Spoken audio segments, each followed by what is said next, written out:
Hello and welcome. I'm Sri Roy with Sleep Review, and I'm thrilled to be here with clinical sleep educator Teresa Power Denike, BSCCSH, the founder of Sleep Better NYC. Her expertise is in sleep apnea, sleep hygiene, and mindset for sleep and overall well being. After 14 years in healthcare sales and consulting, Teresa witnessed countless family, friends, and patients struggle through the typical pathways for sleep support. Her coaching company was founded as a solution. Teresa has served as a subject matter expert for the AAST, BRPT, AASM, and Dentistry IQ. We are chatting about mouth taping during sleep. Teresa, what exactly is mouth taping during sleep? Are there certain products designed for it, or do people use just any kind of tape? That is a great question. It sounds so simple too, but this has been coming up so much, and I'd say especially in the last 2 years, not just from consumers and patients, but also on the clinical side because there is so much talk about it. So, I mean, in short, mouth tape is exactly what it sounds like. It's using tape to keep your lips closed during sleep, to improve healthy breathing, and to reduce snoring that's caused by mouth breathing. The goal of mouth tape is to encourage nasal breathing, to optimize oxygen consumption, increase production of nitric oxide, not to mention, of course, the oral health benefits of keeping your mouth closed during sleep. Now, it's not just using, Scotch tape, certainly not duct tape or anything like that, although people have asked. There are a lot of different products on the market. Some people will simply use medical tape, which seems to be fine. Of course, there are some things to note about these products and the materials. I would always recommend medical grade tape to make sure that you're not going to have an allergic reaction to the adhesive, or if you don't want to use an adhesive that's so strong that's going to pull your skin or cause damage. And typically products that are specifically designed for mouth taping will fit sort of passively. They might even have an air hole. I actually really like this one brand that has like an H shape to it, and this will allow for some air, some movement to make it a little more comfortable, to reduce that, trapped feeling or claustrophobia, for example. How has the practice of mouth taping evolved in popularity over the years? It seems to be a sleep trend on social media nowadays, but I suspect you may have heard of it long before. It is trendy, and I feel like it comes in waves too. Like every few months, there's like a new TikTok or something about it. It has changed a bit over the years. I sort of have like a love-hate relationship with the idea of mouth taping for sleep. Aside from sleep, I have seen it used in like various forms of mouth taping to be used for myofunctional therapy, in breathwork exercises, even during like exercise or yoga practice to, in theory, increase oxygen and help with focus. For that reason, this cheap, quick fix, I do like it because it generates a lot of conversation around healthy breathing and healthy sleep habits, which, in my opinion, is always a good thing. On the other hand, especially now with you being able to say pretty much anything you want on social media, I see a lot of products that are saying that they can cure snoring, or people might be using it to cover up mouth breathing and snoring, which we know is often a sign of sleep apnea. So obviously that can be really dangerous for people, especially if they haven't been tested or if they don't even have the ability to breathe properly through their nose. Is there any evidence that mouth taping during sleep is useful for healthy sleepers, that is, people without any sleep disorders? Yes, a little bit. So there is a ton of anecdotal information out there, and success stories and testimonials. I do tend to believe that most of these reports are true, given the idea that these people are breathing through their nose and not their mouth. Again, they're in general, they're healthy, or they are not having sleep disorders. There are several studies and legitimate research papers on the health benefits of nasal breathing and regarding nitric oxide, filtration, oxygen levels, things like that. But they don't always directly correlate to using the mouth tape. I did come across a study that confirmed a little bit of an increase of deep sleep in healthy people, and another study back in, I believe it was 1999, that showed a little bit of an increase in REM sleep. Now, from what I've seen, and maybe it's a little biased because it is more relevant to my practice, I actually see a little bit more research on using mouth tape as a supplement to other OSA treatments. Yeah, let's talk about that. What evidence, if any, is there that mouth taping is useful for people with any sleep disorders, including perhaps as an add-on to a device such as an oral appliance for sleep apnea? I really like this idea. I do feel like people are a little uncomfortable with sometimes mixing like consumer products and medical devices, but again, it's there and people are asking about it, so we have to keep an open mind.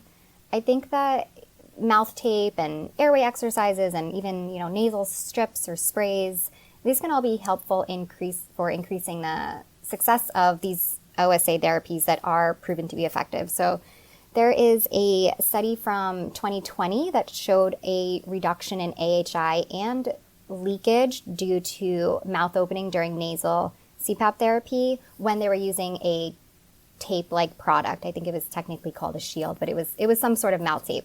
And that same study actually showed an increase in the amount of deep sleep as well in these subjects when they were using a nasal mask and mouth taping versus a full face mask without tape. There is another one, I believe it was 2022, so it's even more recent, and this involved patients with mild sleep apnea. So these patients experienced a significant reduction in snoring. About 65% of them had a decrease in their AHI of about 50%, which is pretty significant. But again, they were mild, so we have to remember that's like an AHI of 8 going down to 4. Now, if you start as a mild patient, I'm sure your bed partner is appreciating that snoring reduction and maybe your symptoms improve, even though those are low numbers. But that study did indicate in the results that it should be considered an option for mild patients for whatever reason they can't tolerate CPAP or oral appliance therapy, or they don't want some kind of surgery. So for mild, there is definitely some research that can be beneficial for using mouth tape. What, if any, dangers are associated with mouth taping during sleep?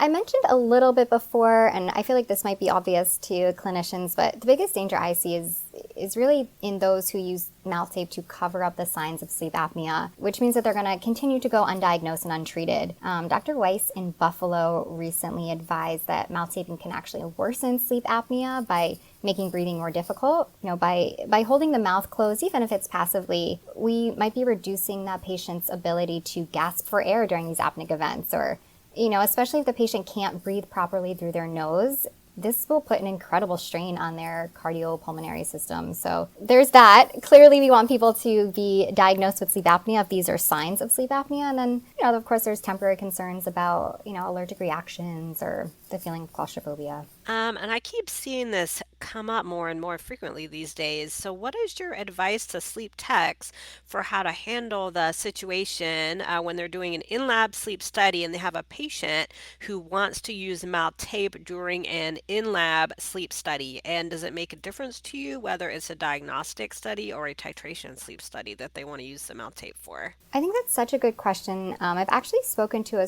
few sleep techs recently about this. I think for the most part, we all agree that we're looking for the most typical night of sleep during testing. So if a typical night for a patient includes mouth tape almost every single night, then yes, it definitely makes sense to use mouth tape during the study. If we're trying to relate it to something else, I would say that, just like having a side sleeper sleep on their back in an in-lab study, we might find more apneic events. Like if they don't use mouth tape and they typically do, then again, those scenarios are not indicative of a typical night for this patient. So, I think it's really just a decision to discuss with your medical director. But, in regards to in-lab testing, techs are using chin straps all the time. And even though it's a different product, it's the same general mechanism to keep the mouth closed during sleep and breathing. And in fact, if you really think about it, mouth tape will most likely be more effective at keeping the mouth and the lips closed. You won't have that puffing and that strong exhalation, like where their lips like vibrate, if you're using mouth tape versus a chin strap. And what is your advice to sleep medicine professionals if their patients confide in them that they use mouth tape, either with or without their prescribed device, to treat a sleep disorder? I would say first and foremost, make sure that the patient has a healthy nasal passageway.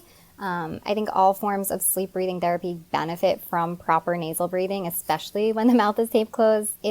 If that patient is seeing you as sleep professional, I'm assuming you've already considered their oral health and airway. So you really just need to be clear in the expectations with the patient. Be clear that mouth tape is a supportive accessory and not a treatment product or a form of therapy.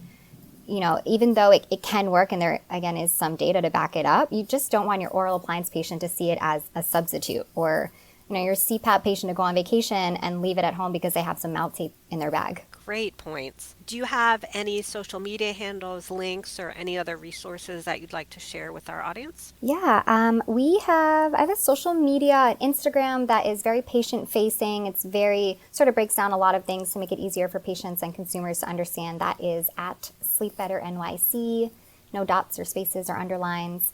And then you can find our page on LinkedIn. Again, it's Sleep Better NYC, and that is definitely more of what we do in the clinical world. Fantastic. Well, thank you so much for chatting with us about mouth taping during sleep. And you can find Sleep Review at sleepreviewmag.com and on LinkedIn, Facebook, Twitter, and YouTube. Thank you so much for tuning in to this episode.